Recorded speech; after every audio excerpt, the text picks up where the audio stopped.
First album I ever bought on my own was the Psychedelic Furs. I was on a European vacation with my father, and they bought the Psychedelic Furs one with Heaven on it. Is that what it's called, Heaven? I hope so. It was great. And then I bought Head on the Door by The Cure. I remember those are the first two that year I bought. Well, those were all very, very different transitions. Tinker to Whole was the biggest leap I will have ever taken, mainly because I left my hometown of Montreal and left Canada and left my best friend Steve to join Hole, which was at that time a bunch of strangers to travel the world with. But so that was once I made that leap, all these other transitions have been easy as anything. It was very natural for me to move into the Smashing Pumpkins because they were my old friends and my favorite band, and it was appealing to the 19-year-old girl who had the dream of being in Smashing Pumpkins years and years ago. So that was easy. The transition into the Chelsea, basically the Chelsea existed for 5 days, and it was fun with 3 girlfriends, and we rehearsed for 3 days and played one show, and that was that. So that was not very difficult. Hand of Doom was a one-off thing where I got together with friends in New York and decided that I wanted to develop as a lead singer, so I used Ozzy as my teacher and learned 8 Sabbath songs and played about 4 shows, or 7 shows, I think, and we recorded 1 live album. So that wasn't a massive leap or anything, but it was an integral part of me finding the confidence to sing lead vocals. So I'd say the next huge leap would be integrating into my solo project. That's going to be a very, very big. Thank God I've had about a year of slowly moving into that and making my record and producing the record and putting a band together has given me a lot of experience so far. I've only played 2 shows with my solo project. This summer I'll be starting to play shows, and I'm nervous because I don't have much experience being a band leader and front person, so I am nervous about that, and we'll see how that goes in the year 2003 and 4. Do I feel any pressure to live up to expectations? No, I just feel pressure from myself to be very, very, very hardworking and honest and not afraid. I have expectations to have no fear. Yes, I have very high expectations on that, and I've known an answer to about myself, so I'm not too concerned. Okay.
need filling, come on, I need it louder than bombs.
The Virgins, the idea of the Virgins came when both Ryan Adams and I were living in the Chelsea Hotel, and I had met Ryan through James Iha.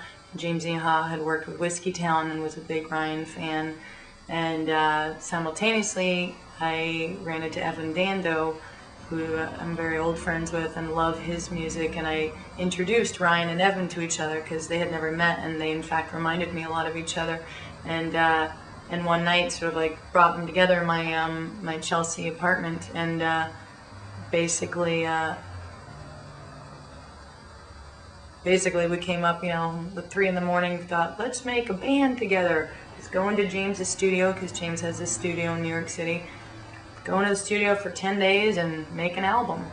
And it almost happened. Like, I think Ryan's record label was kind of putting the budget together and everything, and we almost did it, and then Ryan blew up and went on tour for a year and a half, and Evan, I hadn't spoken to him in a while either, and James got busy, and I started making my album, so it just dwindled, but I really, really hope to do it one day. I think that the four of us would have an interesting four-way collaboration, because we've all got different things to offer, and I really, really hope it happens. But so nothing ever came of it. Hope it will.